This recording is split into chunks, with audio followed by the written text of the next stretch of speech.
año del Foro de Diálogos Universitarios. Soy Katia Vargas Ortiz, secretaria académica del Campus León, en esta ocasión en representación del doctor Mauro Natucial en el DIVID, que por motivos de agenda no pudo acompañarnos, sin embargo, manda un cordial saludo para todos. El proyecto Foro Diálogos Universitarios inició en Campus León de la Universidad de Guanajuato durante el semestre agosto-diciembre de este año, que hasta el momento hemos realizado 3 sesiones. El foro está dirigido especialmente a los jóvenes, por lo que se transmite a través de redes sociales del Campus León. El primer tema de este foro fue la dignidad, porque consideramos que es la base fundamental para poder dialogar y poner en común el concepto de la dignidad de la persona y desde ahí, desde el respeto, abordar los demás temas. Los siguientes temas que fueron abordados fue salud mental y asertividad. Estos temas fueron sugeridos por los estudiantes a través de encuestas. Como podrán observar, los intereses de los estudiantes han coincidido con nuestra intención de fortalecer su formación integral. De este modo, estamos construyendo paso a paso un entramado de elementos que consideramos contribuirán al impulso de la cultura de la paz que promovemos como institución. También queremos mostrar a los jóvenes que se puede pensar por uno mismo y tomar decisiones con base a un criterio formado que es válido, estar en desacuerdo y sobre todo que es posible dialogar y exponer diferentes puntos de vista de una forma respetuosa y argumental. Es por ello que cerramos el año con el tema de solución de conflictos, que también fue elegido por los estudiantes. Con este tema se busca mostrar herramientas a los jóvenes para llegar a acuerdos de manera práctica ante un conflicto.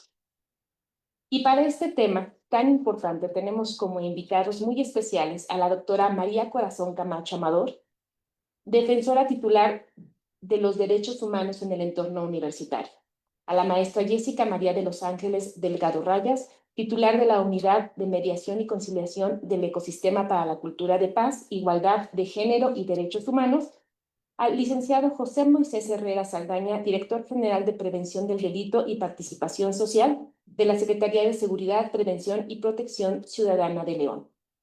Como moderador nos acompaña el doctor Francisco Miguel Vargas Luna. Él es profesor investigador de la División de Ciencias e Ingenierías. Bienvenidos nuevamente y cedo la palabra al doctor Francisco para comenzar con este tema tan importante. Gracias.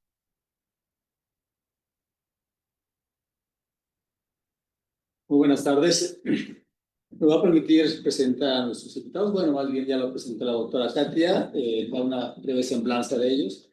La doctora María Corazón Camacho Amador es licenciada en Derecho y maestra en Justicia Constitucional por la Universidad de Guanajuato y doctora en Derecho Penal por el Centro de Estudios de Posgrado. Actualmente cursa la especialidad en Derechos Humanos en la Procuraduría de los Derechos Humanos del Estado de Guanajuato. Cuenta con amplia formación en derechos humanos, jurisprudencia, amparo, derecho electoral y proceso penal, así como en auditoría y control interno. Ha participado como ponente en congresos nacionales e internacionales y en intercambios académicos en la Corte Interamericana de Derechos Humanos y en la Universidad de Texas. Ha desempeñado funciones en el Poder Judicial de la Federación por más de 7 años y como auditora en el Gobierno del Estado de Guanajuato. Desde 2024 es defensora titular de los derechos humanos en el entorno universitario de la Universidad de Guanajuato, por supuesto. Y en 2025 fue nombrada integrante del Comité de Ética e Integridad de la OJEP. Forma parte de diversas asociaciones de justicia constitucional y de la red.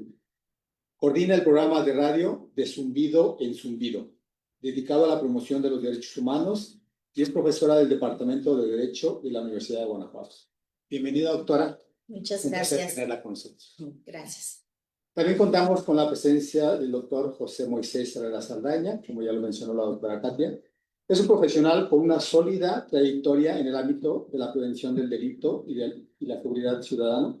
Actualmente funge como director general de Prevención del Delito y Participación Social en la Secretaría de Seguridad y Prevención y Protección Ciudadana del municipio de León, en Guanajuato.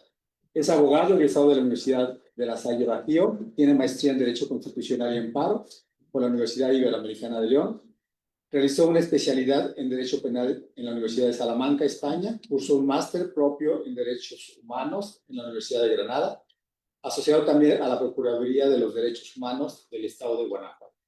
Esta formación le da una base muy sólida para diseñar e implementar políticas de prevención con enfoque legal y también en derechos humanos. Además, ha sido asesor, evaluador y formador en políticas públicas de prevención y participa activamente en la escritura académica y de divulgación. Por ejemplo, como columnista en medios como Platino News. Agradecemos su presencia, maestra, doctor Herrera. Un gusto que nos acompañe. Y asimismo nos acompaña la doctora Jessica María de Los Ángeles Delgado Reyes. Ella es licenciada en Derecho y maestra en Derecho Civil. Cuenta con un doctorado en negociación y mediación en el Instituto de Mediación de México. Docente en la licenciatura de Derecho en la Universidad de Guanajuato, además de impartir diversos temas de mediación en gestión y atención del conflicto, derechos humanos, inteligencia emocional y programación neurolingüística. Fue mediadora y conciliadora del Centro Estatal de Justicia Alternativa del Poder Judicial del Estado de Guanajuato del 2005 a 2020 en diversas materias de intervención. Especialista en procesos restaurativos en círculos de diálogo, también participó como coautora en la elaboración del protocolo de intervención de mecanismos alternos para el Poder Judicial del Estado de Guanajuato. Es certificadora en materia de conciliación laboral, así como capacitadora en capacitadora de policías, mediadores y conciliadores del Ayuntamiento de León, Guanajuato, en el año 2011, y de diversos mediadores y conciliadores adscritos a los centros de mediación y conciliación del Poder Judicial del Estado de Nayarit y Aguascalientes. Actualmente se desempeña como docente en la licenciatura de Derecho en la Universidad de Guanajuato, impartiendo la materia de Teoría General de los Derechos Humanos y como titular de la Unidad de Mediación y Conciliación de la Universidad de Guanajuato. Doctora Delgado, mucho gusto. Muchas gracias. Bueno, le voy a pedir a nuestros invitados en unos 5 minutos cada quien, que nos expongan brevemente desde su perspectiva, su experiencia, su labor profesional, qué es la solución de conflictos, qué retos conlleva este tema, cómo vamos como sociedad en este aspecto, cuál es el panorama que ustedes ven desde sus trincheras o cualquier otro aspecto que ustedes nos quieran compartir. Doctora Camacho, por favor. Claro que sí, con mucho gusto. Bueno, como es uno de nuestros temas en la Defensoría misma de los Derechos Humanos de la Universidad de Guanajuato nos apasionan mucho, quise traer unas líneas para no extenderme de más de 5 minutos y compartirles en resumidas cuentas lo más importante que considero. Vale la pena empezar con una definición sencilla. La solución de conflictos es un proceso que implica técnicas y habilidades para resolver desacuerdos de manera efectiva, promoviendo la comunicación y el entendimiento entre las partes involucradas. A la vez iré haciendo algunos comentarios respecto de nuestro quehacer de la Defensoría relacionado con estos importantes temas. También cabe mencionar que la resolución de conflictos se refiere a este conjunto de herramientas y procedimientos aplicables para comprender, para prevenir y resolver enfrentamientos entre personas, entre grupos, incluso naciones. Es una disciplina que busca transformar conflictos en oportunidades de crecimiento, de aprendizaje, evitando que se intensifiquen y generen problemas mayores. Si no se atiende, siempre lo he comentado y justo hoy en la clase de la mañana en la universidad con los alumnos les comentaba que leía a un autor que se refiere o sus estudios van en relación con el tema de los conflictos y él comentaba que en México tenemos un gran problema, que somos muy reactivos, que en lugar de apostarle a la prevención, le apostamos ya cuando está el conflicto a atenderlo, pero no desde el momento en que este va surgiendo para tratar de resolverlo.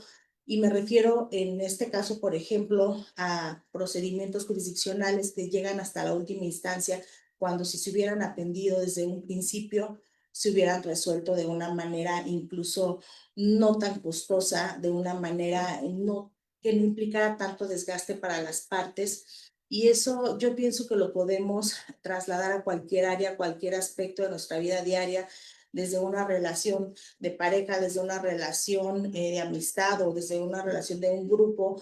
Siempre recuerdo unas palabras que nos decía un profesor en la licenciatura, que ya cuando hay un grupo de personas, pues va a haber mucha diversidad, pero debemos de tener la claridad que la diversidad de opiniones, la diversidad de ideologías, de creencias, etcétera, lejos de ser una limitante o lejos de ser un obstáculo, nos debe de enriquecer, nos debe de contribuir para tener una mejor visión sobre las cosas, sobre el tema en específico que se esté abordando.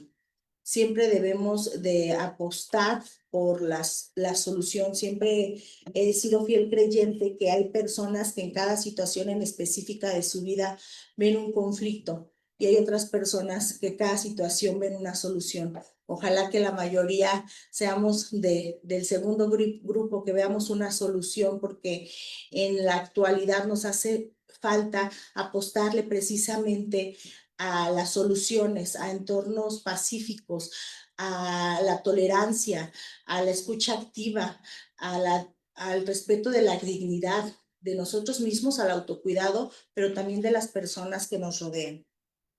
Y bueno, complementando, también me gustaría compartir en relación con este tema, pues como sabemos, existen varios tipos de conflictos intrapersonales, interpersonales, intergrupales, pero tener técnicas para la resolución de conflictos. Hay algunas como la evitación, algunas llamadas también como la acomodación. Ahorita más adelante iré indagando un poquito más en cada una de ellas, el compromiso, la colaboración. Pero algo que me pareció muy importante sobre este tema es los pasos para resolver un conflicto. Es sumamente importante que identifiquemos el problema, que lo entendamos, porque en muchas ocasiones, si ni siquiera tenemos identificada la situación problemática, nos queda mucho por hacer. Pero cuando ya tenemos identificado específicamente en qué consiste ese conflicto, se podría decir que ya tenemos la mitad del problema resuelto. Y bueno, también una evaluación de soluciones posibles, un ejercicio que voy a compartir que en lo personal a una servidora me ha servido mucho cuando hay algún tipo de conflicto, ya sea desde el ámbito laboral o incluso personal, porque suele pasar que cuando estamos en una situación de conflicto, de crisis, pues tenemos un cúmulo de emociones encontradas, de sentimientos encontrados, y quizás no podemos ser lo suficientemente racionales para tomar medidas a resolver. Pero algo que es muy práctico es, siempre lo he comentado desde una cuestión personal, salirnos por un momento de ese problema, de ese conflicto, y pensar que un ser querido, que una persona a quien le tenemos mucho cariño está en esa situación. ¿Qué le recomendarías tú a esa persona para que resuelva ese conflicto en el que se encuentra? Y creo que es una manera muy práctica de ir atendiendo a la solución del mismo. Muchas gracias. Gracias, doctora. Oportunidad de crecimiento y aprendizaje. Así es. Muy importante. Y enriquecimiento a través de diversidad. Así es. La universidad es de las características que tiene la pluralidad de ideologías, de pensamientos. Eso es lo que nos distingue y eso es lo que nos engrandece. Entonces, sigamos apostando por esa diversidad, respetándola. Hay algo que no es negociable y es el respeto. El respeto debe de prevalecer en cualquier relación que tengamos. Claro, y la empatía también lo mencionó ustedes. Yo siempre he dicho salirse del escenario un ratito. Es correcto. Y ver cómo se dice los toros desde la barrera. Doctora Delgado, ¿qué nos podría compartir? Bueno, pues yo tengo que decir, ¿no? Para mí el conflicto es la materia de mi trabajo todos los días, ¿verdad? Nosotros trabajamos con el conflicto. Yo creo que tenemos que aprender a ver el conflicto como algo muy propio de nuestra existencia, ¿sí? El conflicto no es algo malo, ni es malo, ni es negativo. Todos los días estamos resolviendo situaciones que de alguna manera se nos presentan en la cotidianidad y en ocasiones damos una connotación negativa al conflicto, ¿no? Pero yo creo que tenemos que darnos cuenta que el conflicto, así como usted lo comentaba, representa siempre una oportunidad de crecimiento. es más probable que las personas, cuando nos encontramos afectados por una situación que nos contiene en la crisis, nos dé la pauta para el crecimiento también, ¿no? Todo depende de las habilidades de afrontamiento que tengamos para poder lidiar con los conflictos, ¿no? Yo empezaría diciendo que el conflicto como tal, pues es esta contienda que existe en esta lucha de posicionamientos, de poder, en esta búsqueda de pelear por los mismos recursos y cómo esas necesidades que se ven, en este caso, comprometidas entre dos partes, de alguna manera nos llevan a la confrontación. Generalmente cuando hablamos de un conflicto, pues hablamos que todo conflicto inicia siempre desde una posición latente que está ahí, ¿no? Nos está avisando que hay una controversia, que hay una perspectiva diferente, que esta parte de la acomodación que se tendría que dar en esta fluir, ¿no? De la cotidianidad, en esta compaginar con el otro desde este acompañamiento que nos damos cotidianamente, no está resultando de la manera más positiva, ¿no? Y en esta búsqueda de querernos imponer, generalmente hay un tema bien importante que tenemos que comprender, ¿no? Todo conflicto atiende a un posicionamiento, a un tema de asimetría de poder, donde alguien quiere tener la solución, otro quiere ganar y alguien tiene que perder en esta interacción o en esta dinámica poco constructiva, ¿no? De los conflictos, ¿sí? Pero el conflicto también nos da la oportunidad de revisar, revisualizar, ¿no? ¿Qué es lo que está sucediendo? ¿Qué cosas ya no acomodan? ¿Qué cosas tendrían que volverse a replantear para de alguna manera alcanzar como acuerdos comunes? Y es aquí donde viene esta parte de la solución, ¿sí? Hablamos de la solución de muchas maneras y efectivamente, ¿verdad? Existen muchas teorías que hablan de las formas de afrontamiento de los conflictos, que van desde esta actitud evasiva a estas actitudes competitivas, y tampoco son malas ninguna de las formas de afrontamiento, ¿eh? A veces el evitar un conflicto es la mejor manera a veces de darle frente, pero también el abordarlo desde una actitud competitiva en algunos casos también es oportuno, pero también es esta búsqueda del equilibrio entre la asertividad y la empatía y la colaboración, ¿sí? Creo que el reto más importante que tenemos a nivel de universitarios, ¿no? Que somos todos nosotros como comunidad, es cómo logramos hacer compatible estas divergencias que existen entre nosotros y que siempre van a estar. Yo creo que algo que enriquece justamente a las comunidades es la diversidad, ¿sí? Y de hecho, cuando hablamos de resolución de conflictos, hablamos de un derecho humano, ¿sí? Porque es parte justamente de las capacidades que tenemos los seres humanos para poder buscar en esta forma de visualizar el conflicto como una oportunidad de desarrollo y de crecimiento, las posibilidades justamente de transformar, ¿sí? Para nosotros como mediadoras, ¿no? O sea, en mi caso, que mi vocación, mi trabajo todos los días está orientado a la resolución de conflictos, yo les podría decir que el problema no es el conflicto en sí mismo, sino los mecanismos que utilizamos para resolverlos, ¿sí? Y podemos tener visiones profundamente agresivas, competitivas, confrontativas, egoístas, ¿no? Que no nos permiten ver desde estas visiones tan importantes como es el uso de las habilidades sociocognitivas, esta capacidad de empatía, ¿no? De sensibilización al dolor del otro, que nos hacen justamente salirnos de nuestro enfoque individual y que no nos permiten darnos cuenta cómo es que ve el otro, ¿no? Este ejercicio. A mí me encanta mucho cuando damos estos talleres de conflicto y de resolución de conflicto. Les pongo un ejemplo que a lo mejor es muy trillado, pero que tiene toda la razón. Y me acuerdo mucho del número 6, ¿no? Y que todo el mundo, desde el lugar donde puede ver el número, pues puede estar viendo un 9 o puede estar viendo este 6, ¿no? Entonces, si tú le preguntas a cada uno quién tiene la razón, pues cada quien está viendo desde su perspectiva, desde su realidad, pues lo que está viendo como algo o como un hecho objetivo, ¿sí? El tema o las dificultades que tenemos para el afrontamiento de los conflictos a veces es nuestra incapacidad de afrontamiento, ¿no?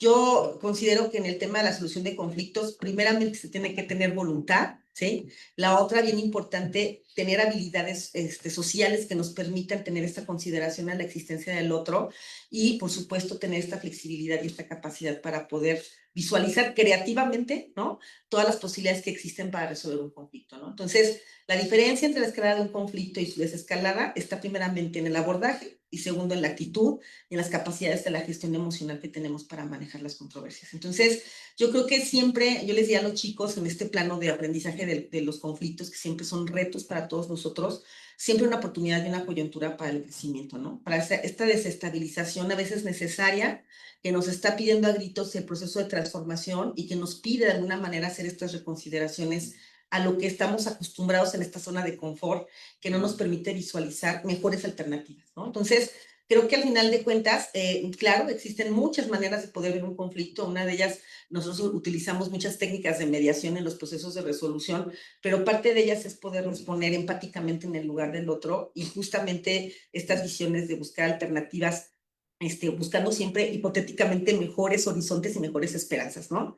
para nosotros como en esta parte desde mi posición, desde la parte profesional que yo ejerzo y que lo digo con mucho gusto, ya 21 años de experiencia como mediadora, han sido procesos de aprendizaje muy interesantes y de darte cuenta cómo las personas, después de llegar tan confrontadas, tan afectadas a un conflicto, creyendo que hay una animadversión, un acto de hostilidad frente al otro y que el otro es su enemigo, verlos que al sentarse y a poder comprender, se dan cuenta que no son otra cosa más que dos seres humanos con perspectivas diferentes, pero con posibilidades de sumarse a un acuerdo común. Y creo que lo que nos permite la solución de los conflictos también tiene que ver es enfocarnos más que en las diferencias, en aquello que nos une y nos hace comunes como seres humanos, ¿verdad? Así es. Gracias, doctora. No es malo el conflicto. Eso Claro que no. me gustó. No hay que pelearnos con el Y conflicto. más que conflicto es reto. Es un reto, Es claro. un reto, ¿verdad? Claro. Sí, y hay que ponerle voluntad, actitud. Claro, y sobre todo preguntarnos cómo es que estamos solucionando nuestros conflictos, porque lo que también les tengo que decir a todos es que siempre nos van a acompañar los conflictos, hasta el último segundo de nuestra existencia, ¿no? Así crecemos. Así crecemos. Así crecemos. La idea es cómo desarmamos ese conflicto, cómo lo ponemos al servicio de nuestro crecimiento y de nuestra resignificación como seres humanos, ¿verdad? Es como los profesores, la tarea que nos ponen cada clase. Así nosotros como adultos, como profesionistas, tenemos nuestros retos diarios. Así es, así es, así es.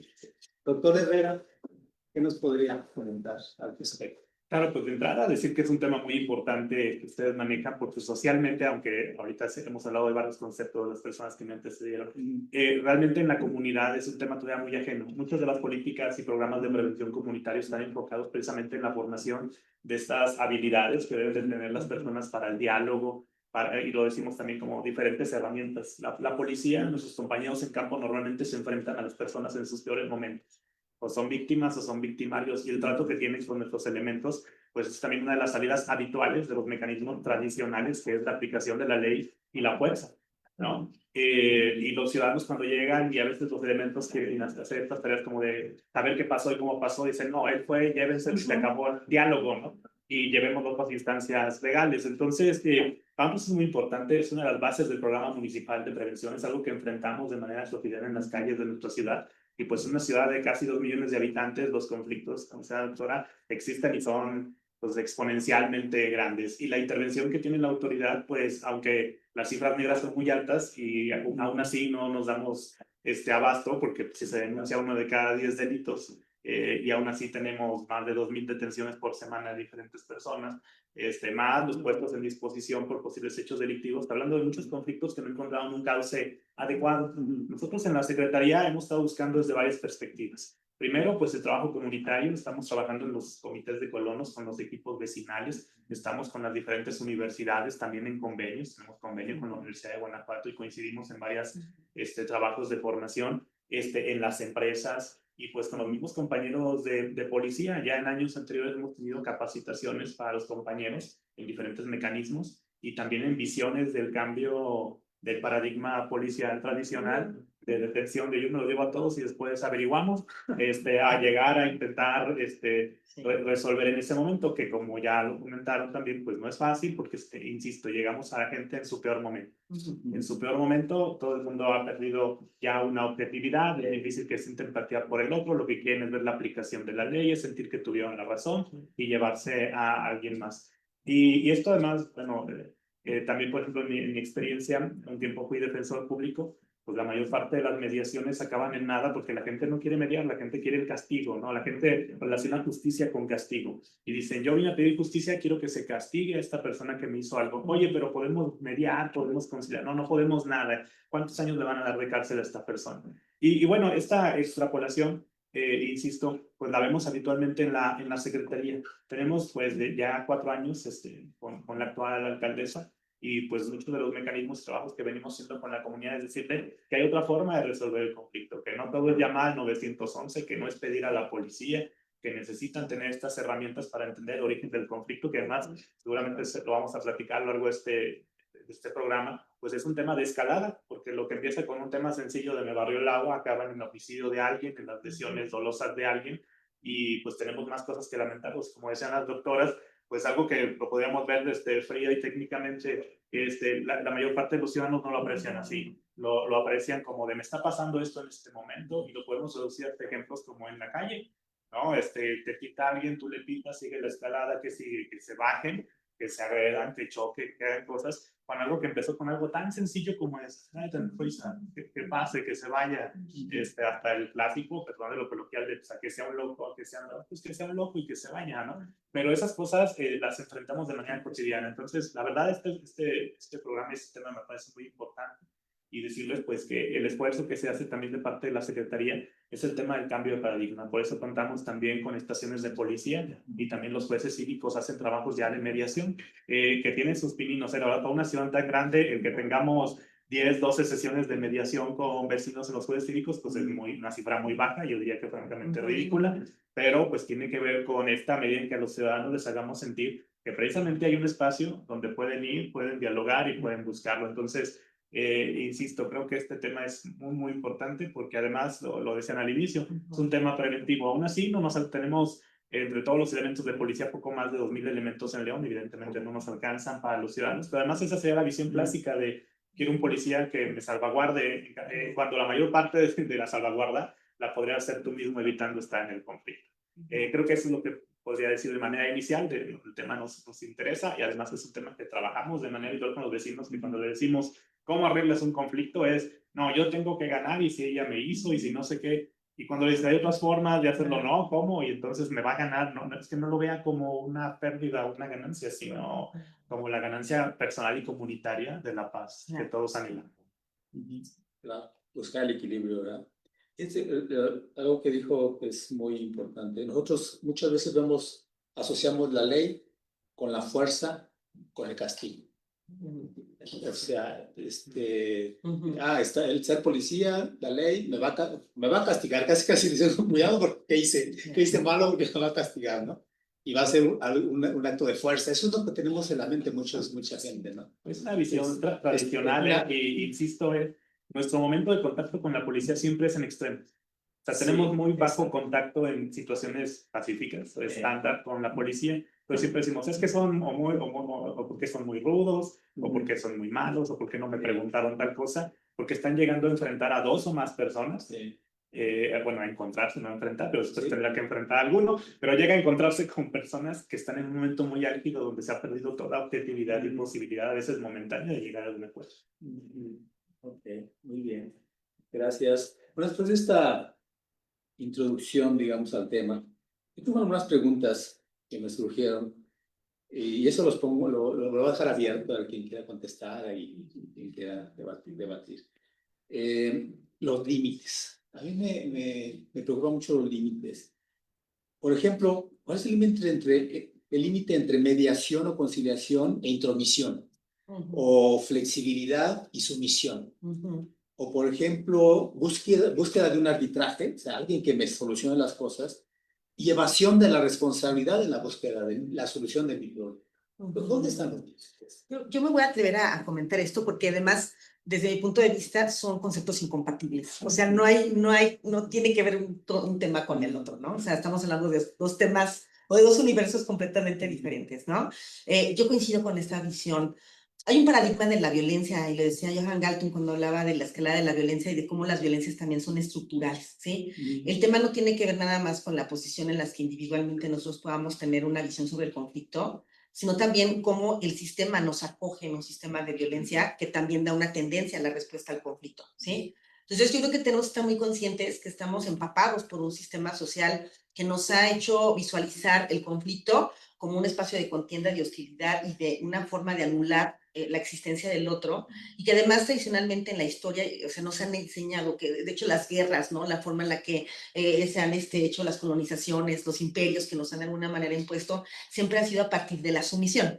Y si yo podría conceptualizar el concepto de sumisión respecto al conflicto, claro, porque finalmente ahí la única parte que tiene que ver, la sumisión sí tiene que ver con el conflicto, pero no con la mediación.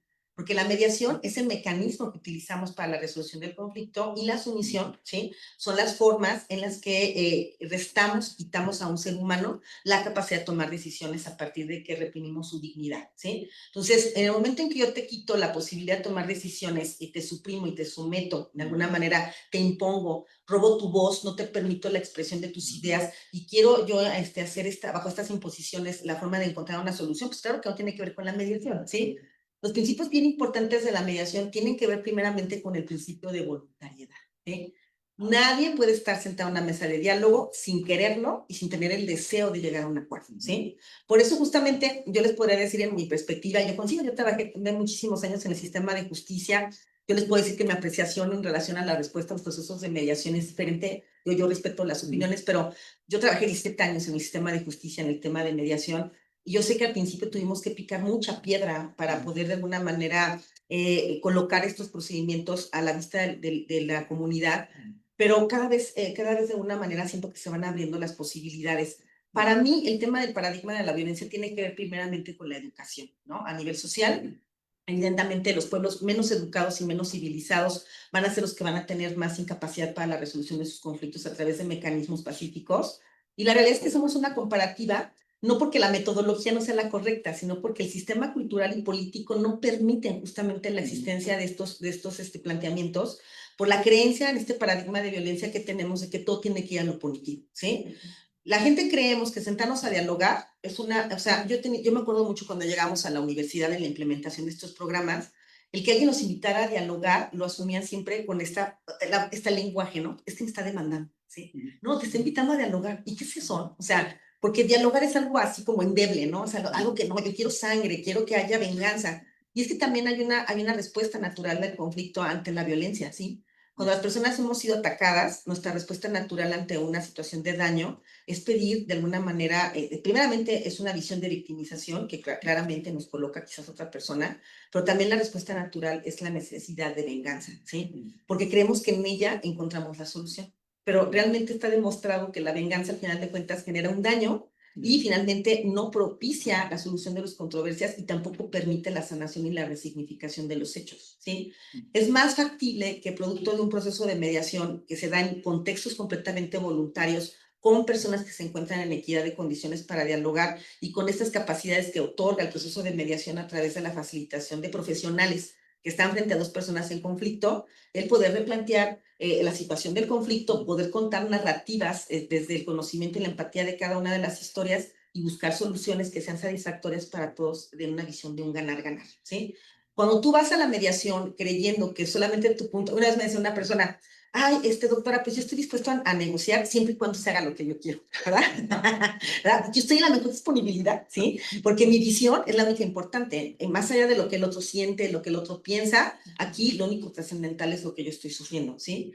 Cuando la gente no tiene esta capacidad de flexibilidad, que por supuesto es un elemento fundamental en los procesos de mediación, va con estas creencias duras, poco cuestionables, estas visiones cuadradas que no permiten abrirse a la posibilidad de la reciprocidad en el daño, porque además un conflicto no se construye solo, ¿eh? O sea, un conflicto requiere de un binomio para que se genere una retroalimentación negativa que va generando, porque toda comunicación es retroalimentación. Hay gente que me dice, yo no sé por qué estoy en este conflicto si no hago nada.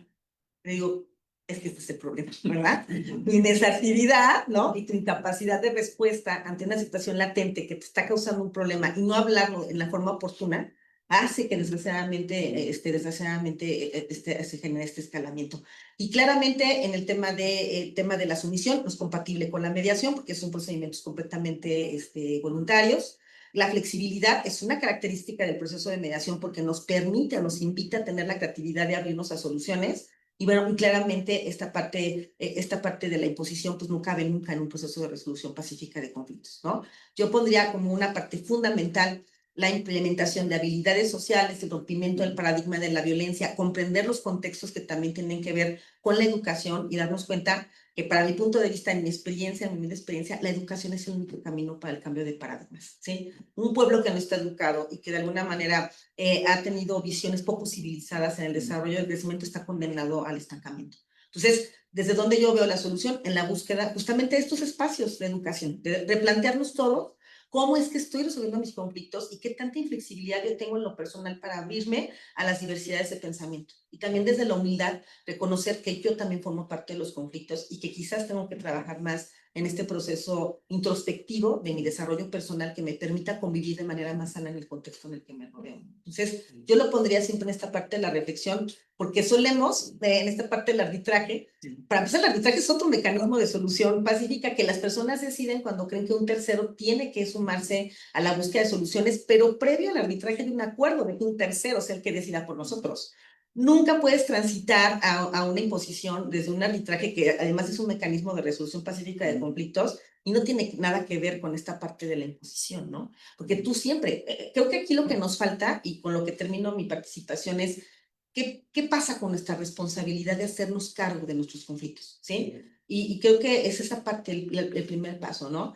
La capacidad que yo tuve para meterme en este problema es la misma que tengo para encontrar soluciones. Entonces, creo que esta parte es muy importante de siempre ser conscientes que más allá, en casos, estoy hablando de casos cotidianos, ¿no? Porque habría que ver que la mediación no es compatible con la comisión de un delito o las violencias de género o relaciones de asimetrías de poder, donde ahí las formas de solución son diferentes, ¿no? Estoy hablando de una dinámica en un proceso dialógico, razonable entre dos personas que pueden tener esta capacidad de intercambio de perspectivas y lógicamente en una situación de asimetrías de poder, donde claramente es otra de las formas de abordaje de los conflictos. Entonces, no todo cabe en el mismo cajón y tampoco la mediación es la panacea, la solución de todos los conflictos, como tampoco lo punitivo es la solución a todas las soluciones, pero creo que es abrirnos a diferentes paradigmas y sobre todo tener esta capacidad de informarnos, bien importante, ¿sí? Informarse antes de emitir estas apreciaciones equivocadas, ¿no? Entonces, siempre la información, la corresponsabilidad y por supuesto bien importante la educación, ¿no? Claro, educación es algo clave, Ujú. ¿cierto? ¿Qué opinan nuestros ponentes? ¿Hay límites que la gente puede rebasar para irse de un lado a otro? El límite siempre debe ser el respeto para cualquier relación, pero ahorita con lo que escuchaba que comentaba la doctora Jessie, se me venían tantos ejemplos y tantas cuestiones importantes que comentar y que son de gran interés para la comunidad universitaria que nos acompaña y que nos escucha. Y justo, bueno, el área de la cual la doctora Jessie es titular y de la cual yo soy titular, son áreas que tienen una estrecha relación, porque, bueno, aparte de que formamos parte del ecosistema de paz de la Universidad de Guanajuato, eh, pero justo ahorita recordaba algunos de nuestros procedimientos y justo uno de los problemas medulares está a veces en el desconocimiento de la misma normativa. Es decir, muchos conflictos se dan desde ese desconocimiento. ¿A qué me refiero? Ahorita recordaba algunos de los procedimientos que hemos llevado entre las dos áreas. Tenemos ahora sí como información valiosa también desde la Coordinación Jurídica a la Defensoría de los Derechos Humanos, algunos procedimientos como es la canalización. ¿A qué me refiero con la canalización? Cuando algún asunto no es propio de nuestra competencia de la Defensoría y, por ejemplo, es de recursos humanos o de la unidad de género, o bien que alguna de las partes menciona que quiere mediar, porque cabe mencionar que siempre le debemos de dar prioridad a los medios alternos de solución de conflictos, desde en un formato, desde en un acuerdo expresamente, desde que damos la asesoría a los usuarios. Claro, los asuntos que son mediables, porque también, como lo mencionaba hace un momento la doctora Jessie, hay asuntos que no son mediables. Por ejemplo, la violencia de género no es mediable. Pero también quisiera hacer alusión a lo siguiente, porque ya se ha dado en repetidas ocasiones en que asuntos en los que una de las partes, y a veces en ocasiones la autoridad señalada como responsable, el vulnerador de derechos humanos, por ejemplo, dice, quiero mediar. Y resulta que la víctima no quiere mediar. Entonces aquí es muy importante hacer alusión a lo que comentaba la doctora Jessie, el tema de la voluntad. Debe existir la voluntad de ambas partes, no basta con una sola. Y aparte de todo, ese entendimiento de que si se va a mediar, precisamente ya es tratar de resolver esa situación. Es eso, resolver, porque de repente ha pasado que ya cuando están en la cancha de la doctora Jessie dicen, ¿saben qué? Es que quiero mediar, pero quiero que siga el procedimiento de inconformidad que presenté en la Defensoría de los Derechos Humanos. Incluso ha habido quien nos dice para que se le corra del trabajo, para que se le despida, para que se le sancione. En primer lugar, la Defensoría no sanciona. La Defensoría, en todo caso, en los procedimientos de inconformidad que llevamos, se puede dar una o unas recomendaciones.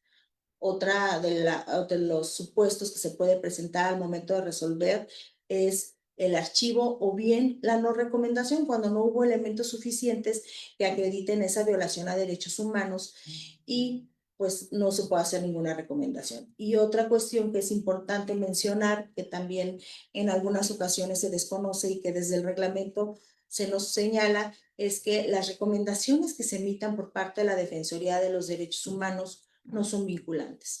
Es decir, la autoridad señalada como responsable ya, en su momento la autoridad responsable tiene la libertad de decidir si acepta o no esa recomendación. Debo decir que afortunadamente, y esto está de la mano de la credibilidad de la misma Defensoría, la mayoría de las autoridades señaladas como responsables, me refiero a un 99.99%, aceptan las recomendaciones. Aquí es muy importante tener esa humildad de aceptación y reconocer las áreas de oportunidad que tengamos, porque ya lo decía, no tenemos esos alcances, eso ya corresponde a otras áreas de despedir a un trabajador. No, las recomendaciones en muchas ocasiones versan en dar una capacitación en materia de derechos humanos, si fue en relación con que trató de forma violenta a la víctima, de dar capacitación en materia de trato digno, en darle esas herramientas para que su comunicación con la comunidad universitaria sea más una comunicación más apropiada, una comunicación de respeto, de diálogo, de comunicación asertiva, habilidades blandas, un taller. Hay otros tipos de recomendaciones cuando se recomienda ofrecer una disculpa pública a la víctima y vamos cuidando mucho también el tema de la revictimización, porque es importante que cuidemos a la víctima desde consideremos una adecuada, desde que el usuario se presenta a la Defensoría, que se le dé un adecuado seguimiento, es decir, justo comentábamos en días pasados que hoy en día hay muchos criterios, tanto nacionales como internacionales, que se debe de dar una reparación integral y ya no solo a las víctimas, sino también, no solo a las víctimas directas, sino también a las víctimas indirectas. ¿A qué me refiero?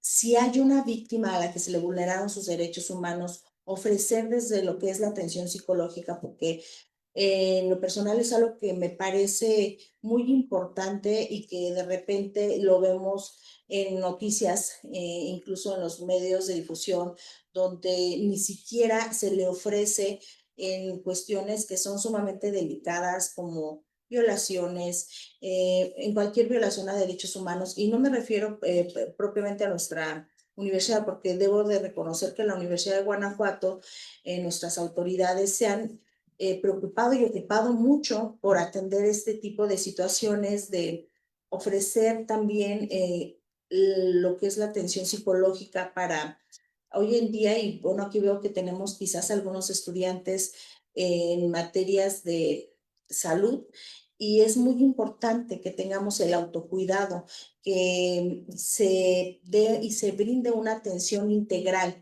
En muchas ocasiones se da por hecho o desafortunadamente se cree que con el pasar de los días va a sanar la persona, pero sí es importante también darle atención e importancia a este tipo de temas. Doctora, han dicho sobre la doctora Blosford que somos muy reactivos y ambos somos muy reactivos.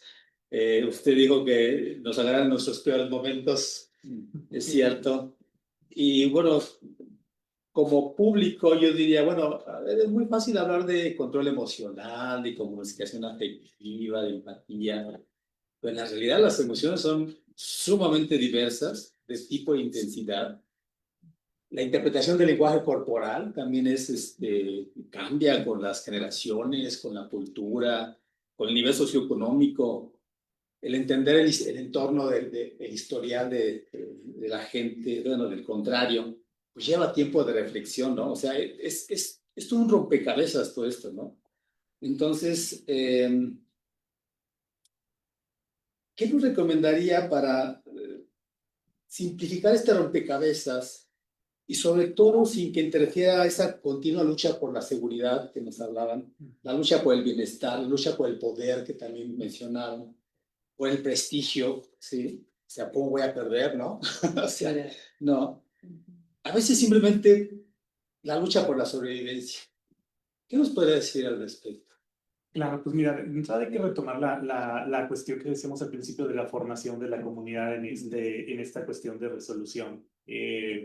Y además nos vaya otro tema que comentaban ahorita, hay una cuestión de salud mental que hemos dejado de lado. No cumplimos ni la seguridad física a nivel gubernamental, pues menos se cubre con la salud mental. Y podemos preguntarle a alguien cuándo fue la última vez que fue al psicólogo. Y además es otro estigma, ¿no? Que ya lo tenemos dentro de la policía, que no quieren ir porque piensan que es todo un estigma también dentro de la corporación. Pero me refiero a que, como les decía hace rato, este rompecabezas es difícil de resolver en la comunidad porque efectivamente no sabemos qué hay detrás de cada persona. O sea, uno reacciona condicionado por una serie de cuestiones formativas, familiares, de entorno, que te llevan así como hay gente que es sumisa todo el tiempo, hay gente que es reactiva todo el tiempo porque coloquialmente, como vemos luego en algunas colonias, que nos han dicho en entrevistas es, ¿cómo entonces no le debo de pegar? Porque el que le pega a todos es el más fuerte y toda es la forma de prevalencia, decíamos, en el entorno. O sea, es un cliché, pero es un cliché que está vivo en el entorno y sobre todo en las colonias de más incidencia donde nosotros tenemos pues participación. Entonces, desde esa parte, o por ejemplo, estamos haciendo ahorita un programa de intervención con hombres generadores de violencia que son detenidos por violencia familiar y que todavía no están dentro de los procedimientos del sistema judicial. Ellos dicen, ¿cómo? Pues que la violencia no es aceptable. Si a mí me pegaron desde niño, me pegó mi mamá, me pegó mi papá, me pegaron mis vecinos, me pegaron mis amigos. Entonces, ahorita es el tema de condicionar, de cambiar ese condicionamiento que tienen, porque es un condicionamiento de reacción.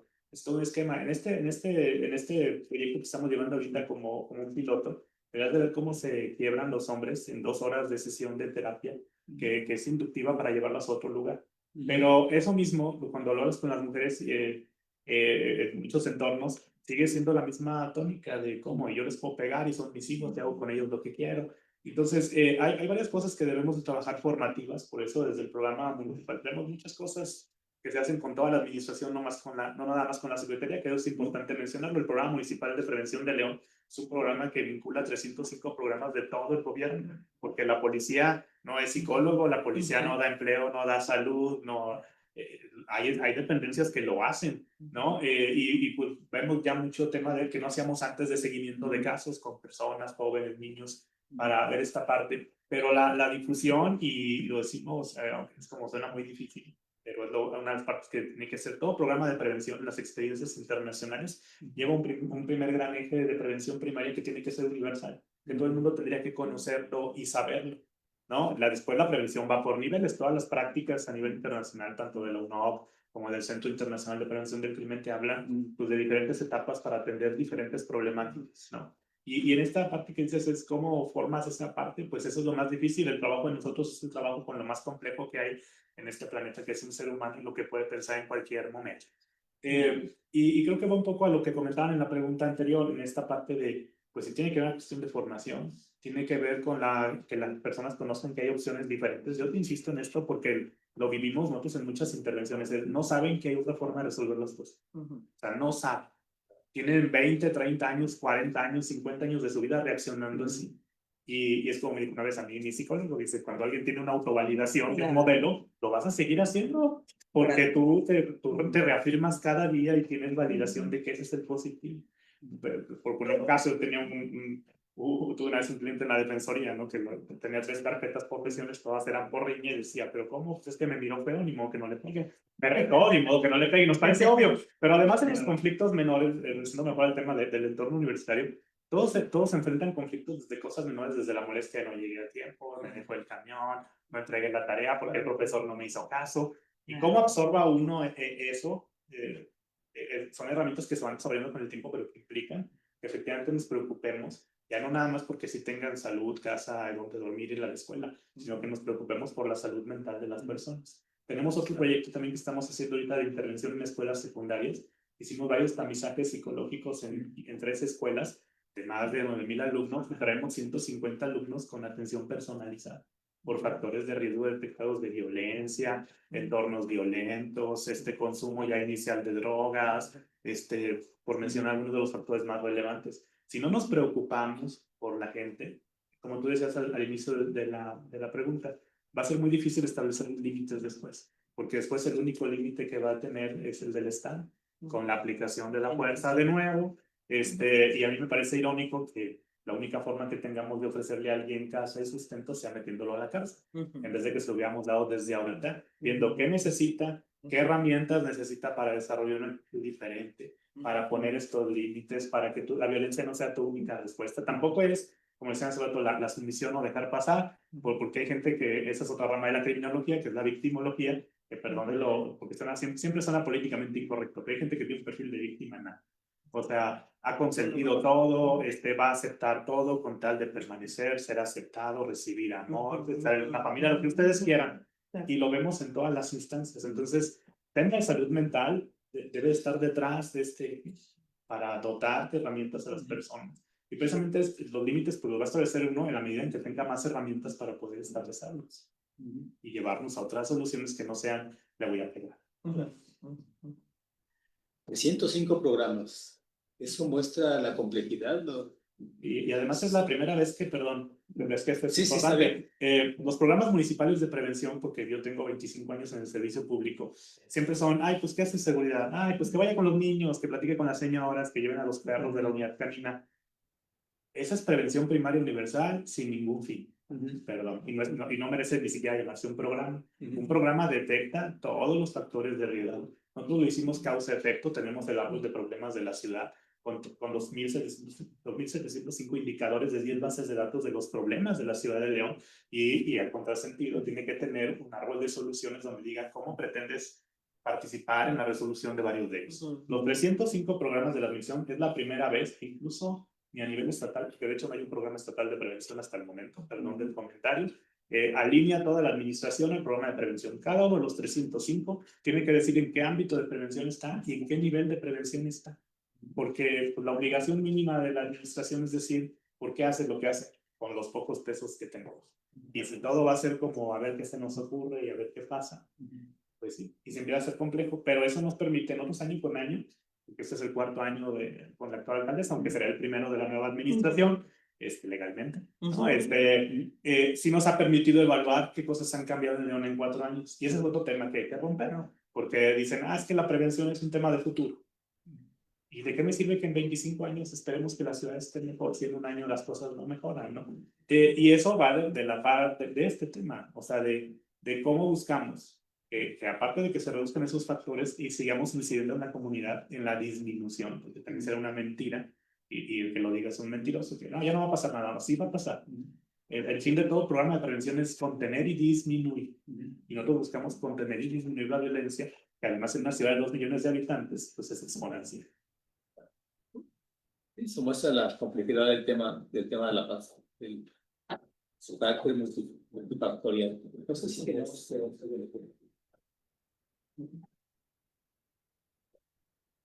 Aquí tenemos. Dice, ¿tienen pasos para decidir si se puede solucionar el conflicto en el momento o un poco después? ¿En qué conflicto está? Bueno, yo creo que en general.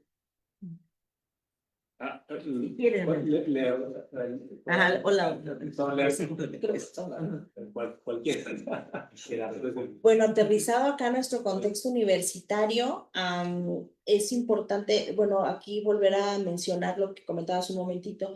Siempre damos prioridad a los medios alternos de solución de conflictos. Sin embargo, también debemos de respetar la voluntad de las partes y también atender a que ese asunto, ese conflicto se pueda mediar. Porque hay asuntos que no son mediables también por normatividad. Entonces, esa sería una de las respuestas a esa pregunta. Sí, yo creo que aquí una parte bien importante. Hay un análisis y además nosotros tenemos una normativa que de alguna manera regula los procesos de intervención en los procesos de mediación y conciliación, ¿sí? Y la primera de ellas es determinar, de acuerdo a la normativa, aquellos que permitan la libre disposición de derechos, ¿verdad? O sea, yo no puedo tomar la determinación de ir a mediar a nombre de otro compañerito, otra compañera, sino eso tiene que ver con un acto de voluntad. ¿sí? Y los únicos derechos que son materias de mediación son aquellos que me tocan legítimamente y que pueden estar dentro de este marco jurídico que me permite la mediación, ¿sí? ¿Qué lo determina? Pues primeramente la disponibilidad de los derechos que están al alcance de las personas que quieran mediar. La otra la determina evidentemente la voluntariedad de las partes y la capacidad que tengan de poderse hacer cargo de las obligaciones que quieran pactar dentro de los procesos de mediación. Y por supuesto, aquí hay una parte muy importante. La mediabilidad del procedimiento no tiene que ver ni siquiera con el contenido del conflicto, que por supuesto es un criterio de resolución, tiene también mucho que ver con el perfil de las personas, ¿no? O sea, esto que comentaba el doctor en relación a las capacidades de la gestión emocional es fundamental. Por eso los programas tienen que ser interdisciplinarios. Nosotros cuando implementamos la creación del programa de mediación en la universidad, se consideró por eso la pertinencia del acompañamiento a la atención psicológica y de preferencia de trabajo social, que será como la parte aspiracional a la que voy a ir caminando hacia adelante, pero esta visión desde el plano jurídico, ¿no? Desde el plano psicológico y también desde el plano social, es bien importante tenerlo en cuenta para determinar la factibilidad de un proceso, y coincido con el doctor en el tema de la salud mental, ¿sí? Yo definitivamente nunca llevaré un proceso de mediación a una persona que está transitando por una crisis derivada de una enfermedad psiquiátrica, por ejemplo, ¿no?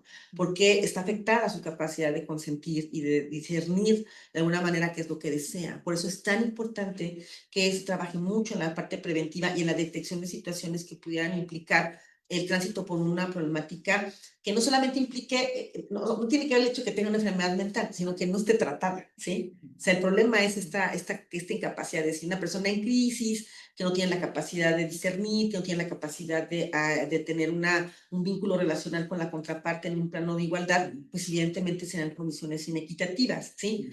La universidad tiene una particularidad, a diferencia de cualquier otro contexto de violencia, que es la simetría de poder, ¿sí? Entonces nosotros, antes de llevar a las partes a un proceso de mediación, tenemos que ver nivelado esas condiciones para que las personas puedan tener un diálogo constructivo, ¿no? Bajo un modelo de intercambio positivo y colaborativo y negociable dentro de la solución de los conflictos, ¿no?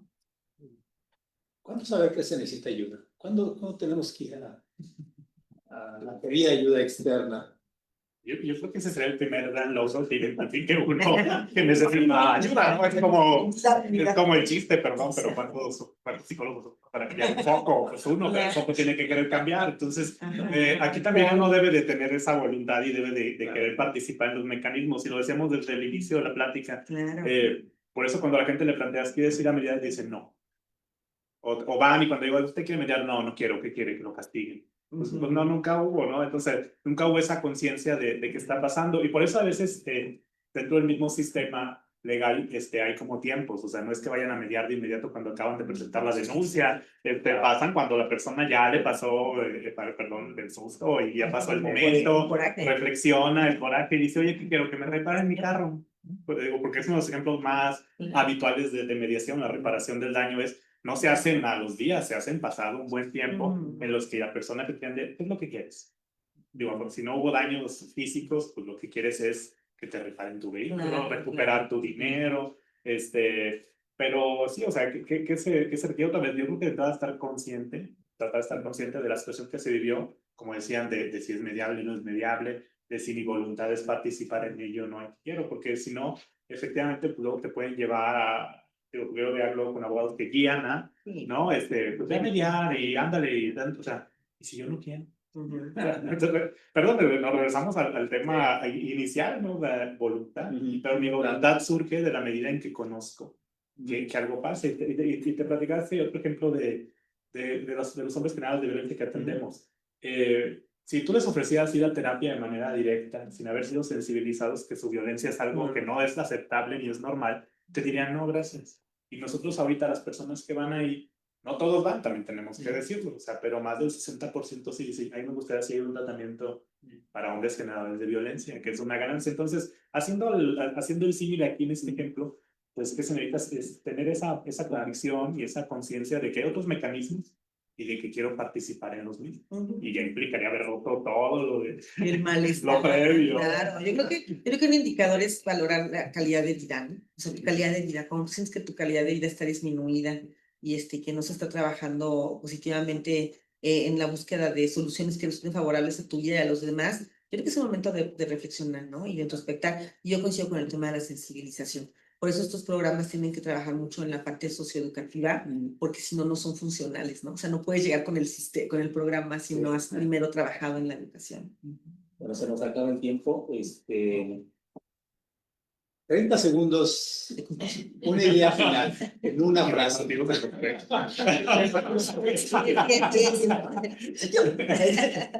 Bueno, yo cerraría que también volviendo a hacer alusión al tema de la educación, que es básico en estos temas, justo ya países que nos llevan ventaja en temas de educación, algunos países europeos han incorporado a sus materias de estudio, de enseñanza, el tema de la empatía. Y ya se ha implementado como de manera obligatoria desde la niñez hasta cierta edad de la adolescencia, y lo cual en el periodo corto que lleva ha traído muy buenos resultados. Y justo debe también tomarse en cuenta una educación integral. Siempre lo he dicho, en la universidad, en cualquier formación, estamos formando seres íntegros, con principios, con valores, que el día de mañana van a tomar decisiones importantes en nuestra sociedad. Y para que sea un buen profesionista, desde mi concepción, primero debe ser un buen ser humano. Y justo leía también en el periódico que en Corea del Sur, por ejemplo, ha habido excelentes alumnos, me refiero a nivel medio superior, con calificaciones y promedios de 10, pero que si en su expediente tienen violencia a sus pares, a sus otros compañeros, es suficiente para no darles el ingreso a nivel superior en alguna carrera. Entonces creo que es bueno, también creo que es bueno esas posturas. Y bueno, también siempre a manera de cierre, ser empáticos, ser conscientes de que a veces no sabemos qué trae cargando en su mochila de vida la otra persona, que trae alguna situación que a veces decimos, quizás qué grosero, que ni siquiera nos saludó, o bueno, nada más porque me adelanté, se enojó y me pitó y demás y me faltó al respeto, pero a veces seamos empáticos, no sabemos si va a llevar a un familiar al hospital de urgencia. Tengamos ese grado de empatía y de conciencia y de sensibilidad que hoy en día necesitamos para tener un mejor mundo, una mejor ciudad, y pues lograr juntos una cultura de paz, libre de violencia, espacios seguros. Gracias. Bueno, pues yo lo que les diría es que todo comienza con un saber dar las gracias, pedir las cosas por favor, ¿no? Esta actitud afable que podemos contener al otro y la energía que ocupan en desgastarse teniendo una mala disponibilidad, resignificarla y tratar de tener siempre la mejor disposición todos los días. Yo lo que les puedo decir es que en mi experiencia, el trabajo fundamental en la gestión emocional, el aprendizaje de habilidades sociocognitivas, el recurrir a cursos de inteligencia emocional, el trabajo responsable y personal de acudir a espacios donde podamos buscar este desarrollo personal es una parte muy importante en la forma de la gestión de los conflictos.